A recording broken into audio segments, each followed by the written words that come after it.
Você está aqui, abra a sua Bíblia, Filipenses capítulo 2. Diz assim o texto: a humildade cristã.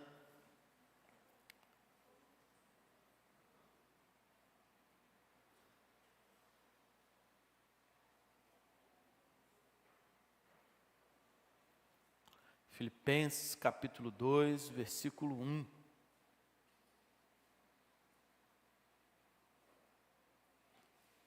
Encontrou aí, meu irmão? A humildade cristã.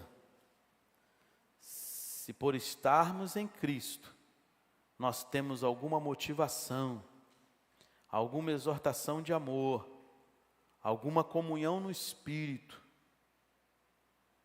alguma profunda afeição e consolação, completem a minha alegria, tendo o mesmo modo de pensar, o mesmo amor, um só Espírito e uma só atitude. Versículo 3: nada faça por ambição egoísta ou por vaidade, mas humildemente considerem os outros superiores a si mesmos. Cada um cuide não somente dos seus interesses, mas também dos interesses dos outros. Amém? Quero pedir a você que repita comigo o versículo 1 e o versículo 2. Leamos juntos, versículo 1 e 2. Se por estarmos em Cristo, nós temos alguma motivação, alguma exortação de amor, alguma comunhão no Espírito, alguma profunda afeição e compaixão, completem a minha alegria, tendo o mesmo modo de pensar, o mesmo amor, um só Espírito e uma só atitude. Amém? Louvado seja Jesus pela leitura da sua palavra. Que bom a gente poder meditar nela. É ela que te fortalece, é ela que te enriquece, é essa palavra que te motiva a continuar a sua vida. Amém, meu irmão? E o amém está fraquinho. Você está com fome, deveria ter vindo no café da manhã de hoje. Foi maravilhoso, foi sortido, foi forte o café de manhã da comunhão. Hoje de manhã tivemos o nosso culto, a abertura do mês, foi maravilhoso. E eu convido você a botar na sua agenda, primeiro domingo de agosto, esteja aqui, 7 da manhã, com certeza a sua vida será ainda mais enriquecida. Nós estamos aqui hoje completando aquilo que Deus ministrou para a gente nessa manhã. É como se fosse a continuidade do nosso culto. É como se fosse a continuidade das coisas que o Senhor está ministrando para nós. Nós estamos aqui hoje porque nesse momento nós vamos participar da ceia do Senhor. A ceia do Senhor, ela direciona a gente para observar a atitude de Cristo, as promessas dele para a nossa vida. A ceia do Senhor manda a gente observar a direção do que Ele tem para nós.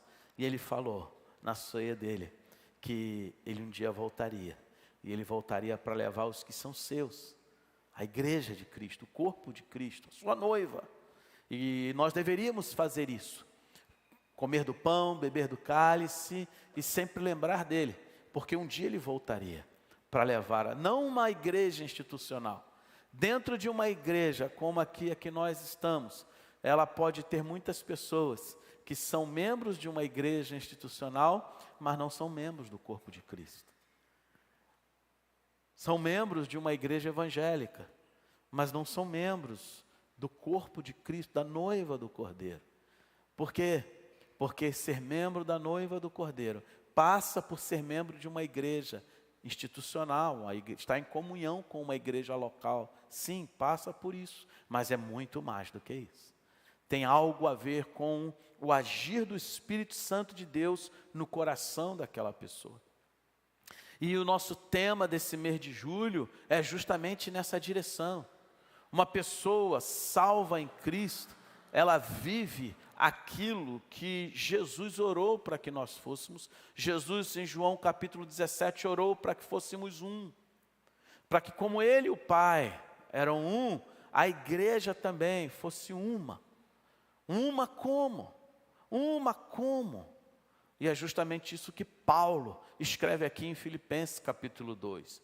Paulo está preso, como eu disse para os irmãos. No capítulo 1 ele fala dos perigos que estavam do lado de fora da igreja. Quando ele chega no capítulo 2 ele fala dos perigos que estão dentro da igreja. E Paulo então ele começa a falar aqui que para enfrentar os perigos que estão dentro da igreja, a nossa carne, a nossa tendência a pecar, nós precisamos buscar unidade.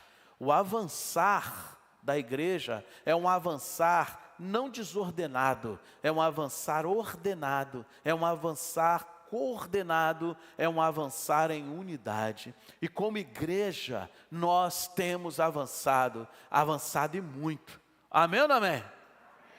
Só os irmãos do CCM, que estão lá no estudo, no curso Centro de Capacitação Ministerial, às segundas-feiras, só eles, nós estamos avançando. Quero ouvir um amém só de vocês. Nós estamos avançando ou não estávamos avançando? Posso ouvir um amém, CCM? Amém. Pois é, lemos de manhã, irmãos, mais de 70 nomes. Mais de 70 pessoas que estão sendo buscadas para entregarem suas vidas a Jesus. Pessoas que nem sabem da existência dessa igreja. Nós estamos orando por elas. Estamos clamando a Jesus pela vida delas e vamos até elas. Vamos falar do amor de Deus até elas. Estamos avançando. Deus tem nos levantado, mas o apóstolo Paulo fala isso justamente para a igreja de Filipe. Olha, ele diz lá no capítulo 1, eu me lembro de vocês e fico feliz, porque eu me recordo com alegria do trabalho de vocês. Ela era uma igreja operante, ela era uma igreja que trabalhava, estava avançando, mas rondava perigos sobre a igreja de Filipe. E Paulo então, no capítulo 2, ele fala justamente sobre isso. Ele fala justamente sobre esses fundamentos, como nós vimos aqui pela manhã, os fundamentos da unidade. Primeiro, ele fala para nós que essa unidade, ela tem a exortação de amor, ela tem a comunhão do Espírito Santo, ela é feita de profunda afeição e compaixão. Coisas que a gente não pode perceber, mas que elas estão no relacionamento da igreja. Coisas que estão dentro do coração de uma pessoa que entrega a sua vida a Jesus, de alguém que quer se aproximar, que vive na atmosfera de Cristo. Ela está dentro desse pensamento que Paulo coloca aqui, comunhão em espírito. Como pode pessoas tão diferentes terem comunhão no espírito? É porque elas são membros do mesmo corpo. Você sabia que seu corpo todo se comunica? Você sabia que teu corpo todo tem ligação? Sejam dos nervos, as células, sejam as veias sanguíneas, os vasos sanguíneos. Os homens descobriram na acupuntura que fura lá um pedacinho do teu pé e mexe aqui com o teu baço. Quem já fez acupuntura aí? Levanta a mão. E não é assim? Pois é, meu irmão. Ciência, só que ciência, né, lá do Oriente. Né? Descobriram que se furar um pedaço, uma parte específica do seu dedão, trata o seu fígado, trata as suas emoções em alguma outra parte. Tem um monte de gente que bota um monte de esoterismo nessas coisas aí, mas não tem nada a ver com esoterismo. Estou falando da ciência, estou falando realmente do tratamento médico. Porque o corpo ele é ligado, todo ligado um com o outro. Assim é o corpo de Cristo.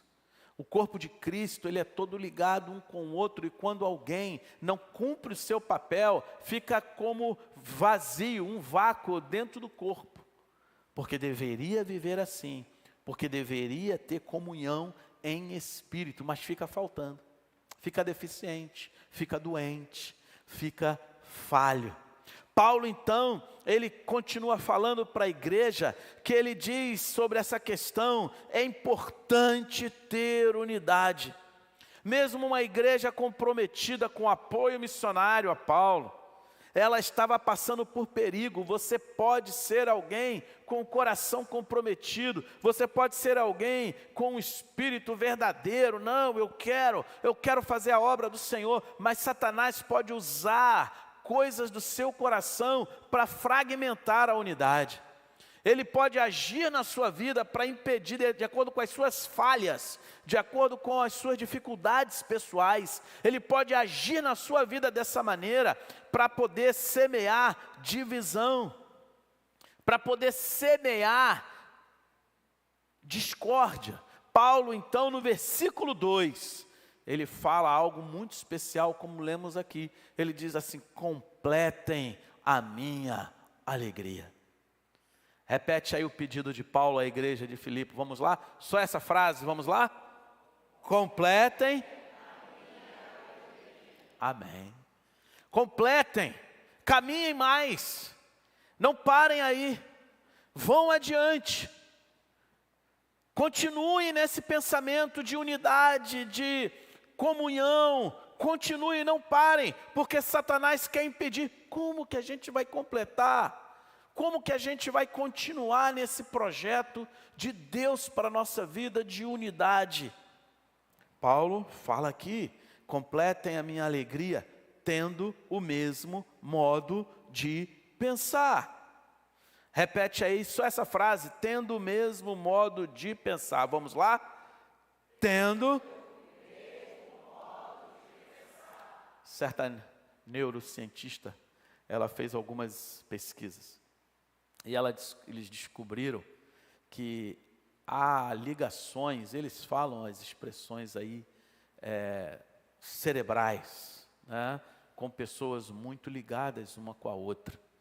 Mãe, filho, filho e mãe, que muitas vezes estão longe, mas que o sentimento, o pensamento bate, né, com aquelas coisas que muitas vezes a mãe nem sabe o que está acontecendo, mas começa a orar e clamar pelo filho, né? Um esposo, uma esposa nem sabe, mas começa a orar e clamar pela esposa.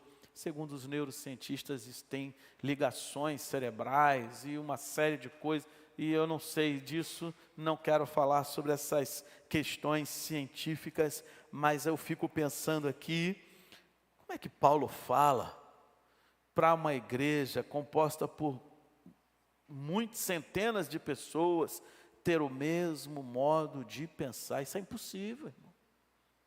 Isso é impossível. Não é impossível? É impossível, humanamente é impossível. Por que é impossível? Porque aqui existem pessoas que adoram ler, que já estamos no mês de julho e já leram mais de 3, 5 livros. Quem já leu pelo menos um livro aí esse ano? Levanta sua mão aí. Um livro. Pois é, que bom que você lê. Mas tem pessoas que detestam ler. Tem pessoas que não lembram a última vez que leram um livro. Que não lembram a última vez que buscaram conhecimento através da leitura. Olha só, não é diferente? Tem pessoas que começam a ver um programa de televisão e as lágrimas choram. Vê um filme e começa a chorar com o filme. Com o filme. E há outras pessoas que pode olhar a tristeza que for, o problema que for, um noticiário, algo verídico. Na televisão aquilo nem toca a pessoa, o coração é diferentão. Somos diferentes, irmãos. E ter o mesmo modo de pensar é algo surreal. É algo que não pode acontecer numa comunidade de forma normal. Porque para ter o mesmo modo de pensar, teríamos que ser as mesmas pessoas. A pessoa só começa a semelhar com a outra, parecer bastante com a outra, depois de muito tempo de casado. Já percebeu que o casado, depois de muito tempo, um começa a parecer com o outro? O marido começa a pensar e falar igual a mulher. A mulher começa a ter comportamentos de igual ao marido. Nos primeiros 10 anos de casado, é uma briga para quem manda dentro de casa. Nos segundos 10 anos de casado, o marido se conscientiza que não é ele que vai mandar, e a esposa então é que toma essa função. Isso é brincadeira, né, irmãos? Na realidade, os dois devem caminhar nessa direção. Mas vocês já perceberam que casal com mais de 40, 50 anos de casado, eles sofrem muito quando um parte? Vocês tiveram parentes, como meus avós. Meus avós tiveram casado mais de 60 anos. Quando meu avô faleceu, e nós sepultamos o meu avô, ali a minha avó começou a morrer. Ela começou a partir naquele momento. Pouco tempo depois ela também morreu. Era muito tempo junto. Era uma ligação muito forte. Aí sim, o mesmo modo de pensar vai acontecendo nessa direção. Até na hora de comprar, depois de tanto tempo de casado, a gente sabe do que o outro gosta. O gosto, o tempero. A gente começa a agir como se fosse o outro agindo, depois de muito tempo de casado. Mas se não é casado, como vai ter o mesmo modo de pensar? Impossível. Você sai daqui, vai viver sua vida do teu jeito, e o outro vai para o outro lado. Essa proposta paulina aqui, ela é impossível. Não há como pessoas comuns ter o mesmo modo de pensar.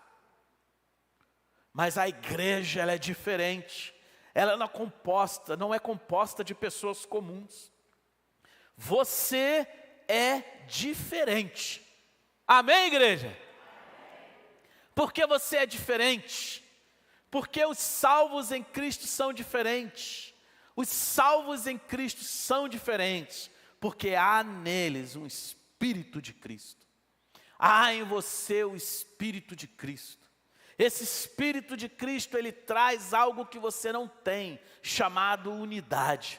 Esse Espírito de Cristo, ele circula, ele é como sangue que circula pelas veias, ele é como sangue que vai do cérebro ao solado do pé, e ele circula no corpo todo, e ele traz a unidade do cérebro ao dedão do pé, aos vasos sanguíneos. Esse Espírito de Cristo, ele habita no corpo e ele vai produzindo algo que é sobrenatural, chamado unidade. A unidade, ela não pode acontecer para pessoas comuns. O mesmo pensamento não vai acontecer com você que não entregou sua vida a Jesus ainda. O mesmo pensamento só vai acontecer naqueles que entregaram suas vidas a Jesus, porque essa unidade não vem dessas pessoas, vem do Espírito de Cristo. Repete comigo: Espírito de Cristo. De novo, igreja: Espírito de Cristo. Conduza-nos. Ele que faz isso, meu irmão. Apóstolo, virou amém? Ele passeia entre nós. Jesus, e esse Espírito de Cristo, sabe como é que ele age? Sabe como é que ele age? Diz a carta de Paulo aí aos Filipenses. E lá em Éfesos também. Ele vem e ele age, ele nos ensina a agir como ele agiu na sua vida, na sua história. Ele abre mão da sua glória. Ele abre mão do seu poder. Ele abre mão de tudo que ele vivia na eternidade para viver como pessoas como eu e como você, para se submeter a tudo que a gente vive. E ele então, dessa maneira, morre na cruz para nos mostrar o que é o Espírito de Cristo. Paulo está pedindo: demonstra essa unidade, completa a minha alegria tendo o mesmo pensamento. Para ter o mesmo pensamento, você tem que ter o Espírito de Cristo. Ele se humilhou, ele se submeteu, ele abriu mão do que ele achava ser melhor, e ele se submeteu para fazer a vontade do Pai. Quem abre mão, quem tem o Espírito de Cristo, quem tem esse Espírito pairando sobre a sua vida, quer andar junto, passa a querer fazer a vontade de Deus, passa a querer trabalhar junto, passa a querer somar esforço com a vida do seu irmão. O Espírito de Cristo é que une, porque essa pessoa é diferente, ela tem têm hábitos completamente diferentes. Uns almoçam 11h30, outros almoçam 2h30 da tarde. Uns acordam 4 da manhã, outros vão acordar 10 da manhã. Eles têm hábitos diferentes, gostos diferentes, maneiras diferentes de viver. Mas é o Espírito de Cristo que faz com que eles abram mão do que gostam, do que querem, do que pensam, do que acham melhor, para fazer a vontade do Pai e caminhar junto. Demonstrem pensamento de unidade. Isso é que Paulo está pedindo para a igreja em Éfeso. É isso que a palavra de Deus diz para toda a igreja hoje, tendo o mesmo modo de pensar. E ele ainda completa ainda. Como completar mais? Tendo o mesmo modo de pensar e tendo o mesmo amor. Um só espírito, uma só atitude. Unidade nos relacionamentos. Completa como? Tendo o mesmo pensamento. Mas como mais? Tendo o mesmo amor. Uma só atitude. Um só espírito, uma só atitude. Os irmãos daquela igreja, lá, igreja de Filipe, precisavam ter amor uns para com os outros, baseado em quem? Como Cristo teve por nós. Como Cristo age na nossa vida. Mesmo não podendo fazer como Cristo fez, que é morrer numa cruz, cada um deles precisava demonstrar esse mesmo espírito, esse mesmo amor, seguindo o exemplo de Cristo, abrindo mão de si mesmo, abrindo mão das suas vontades, abrindo mão do que achava ser melhor, abrindo mão da sua guerra por querer chegar na frente e aguardar e esperar e estar junto com seu irmão. Como que eles poderiam prosseguir? Como que eles poderiam completar a alegria de Paulo, tendo o mesmo pensamento vindo de Cristo, tendo a mesma unidade de amor e mais, diz o texto aqui, tendo um só espírito e uma só atitude. Unidade espiritual. Unidade espiritual. Como Jesus orou para que eles fossem um, a visão aqui também é justamente essa. Sem disputa pessoal. Sem eu na frente. Sem minha organização. Sem esse negócio de que os outros precisam me reconhecer.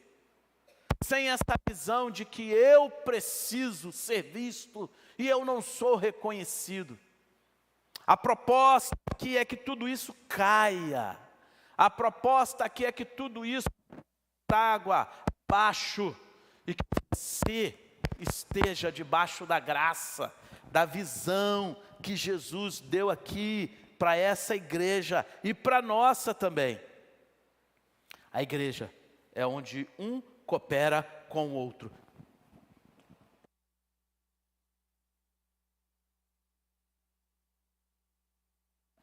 A igreja é aquela que um coopera com o outro. A visão de edificação de todos. Se eu não posso, se eu não subo, o meu irmão também não sobe. Se eu não posso progredir na batalha, o meu irmão também não pode progredir. Dá a mão quem está ao seu lado e fala assim: meu irmão, a gente vai junto. Eu não vou só. A gente vai junto. Nós precisamos ir juntos. Como no caso de um grande coral. Como no caso de um grande coral. Se um quiser cantar diferente do outro, acabou. Ninguém consegue cantar bem. As vozes precisam estar alinhadas. As vozes precisam esperar o momento certo da entrada na hora da canção. As vozes precisam cantar no compasso certo. As vozes precisam ir na mesma direção. E quando terminar a canção, todo mundo tem que calar a boca. Parou, acabou a música. Não pode alguém querer continuar cantando. Não, vocês cantaram, mas eu vou aparecer. Eu quero continuar cantando de novo. Não, nós somos um coral. Quando o maestro faz que acabou, acabou. Fecha a boca. calma, espera que a gente vai cantar junto de novo. A igreja, o corpo de Cristo, a igreja que Jesus vem buscar, é a igreja que luta por essa unidade. Olha, o mesmo pensamento.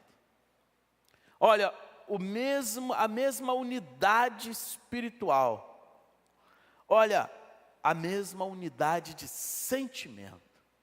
Falei para os irmãos hoje pela manhã, das lutas que muitas vezes a igreja universal, ela passa, a igreja espalhada na face da terra passa com as disputas, com as lutas, com grupos dentro da igreja. Falei que isso é uma tática satânica, pessoas que não se converteram, dividem a igreja para que ela pare, para que ela não prossiga. E falei para os irmãos e repito para vocês, a igreja na face da terra, ela deixa de prosseguir, porque muitas vezes ela não quer viver o que Paulo está falando. É tão simples, nós só lemos um versículo, nós só estamos falando de uma coisa: completem a minha alegria, tendo o mesmo modo de pensar, o mesmo amor, um só espírito e uma só atitude. Naturalmente você não vai fazer isso. Você precisa do Espírito de Cristo sobre a sua vida. Amém, meu irmão? Tem uma canção que nós entoamos hoje e que nós vamos entoar agora de novo, nesse momento de ceia, que mais da tua essência. Pode colocar a letra aí, por favor, para mim, para a gente cantar, para a gente ler essa letra. Olha como é que ela diz: faz o meu coração fiel a ti, para te amar e te servir, que o meu olhar encontre o teu Senhor. Que nos meus lábios eu possa ter uma canção de adoração, com o meu andar glorificar a ti. Não há bem maior que eu possa desejar que o teu querer dentro de mim, para romper os meus limites e voar, para te encontrar, estar junto a ti, permanecer, te contemplar. Preciso mais de ti, mais do que tu és, mais da tua paz, mais do teu amor. Me esvaziar, me encher de ti, mais da tua essência. Quero o teu fluir. Amém?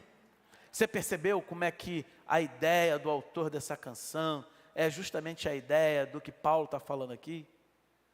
Para ter mais dele, eu tenho que me esvaziar. Para ter mais unidade, você tem que ser menos você.